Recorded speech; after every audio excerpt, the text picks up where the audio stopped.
Es katru nedēļu gandrīz uzdot to jautājumu, kur ir labāk Rīgā vai laukos.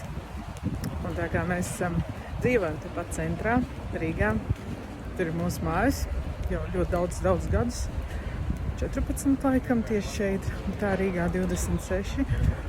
Un laukos mēs esam 5 gadi daļēji. Un tad mēģinam saprast, kur ir labāk dzīvot, vai laukos, vai tomēr pilsētā. Un lauki mums tādi dziļi, kur ir klusums un miers. Tā laikam ir tā pretējā puse tam Rīgas centram, kur ir kņudoņa un viss notiek, un ir tik forši arī. Vismaz, ne tikai vasarā, arī ziemā forši.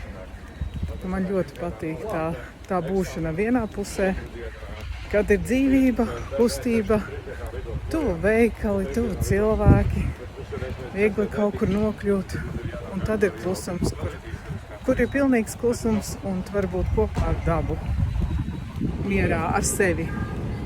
Abējādi labi. Jāiet mājā.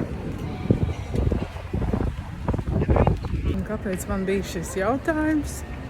Jo daudz saka, ka ir jāizvēlas un jādzīvo vienā vietā.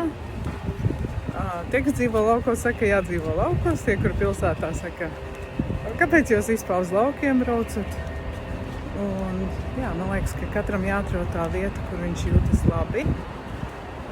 Un pēdējos 4-5 gadus jūtamies labi abās vietās un grūti ir izvēlēties. Tāpēc, ka pagaidām nav jāizvēlas. Kad pienāks laiks, tad jau manīs. Kur, kā, kāpēc? Dzīve ir mainīga, vai ne?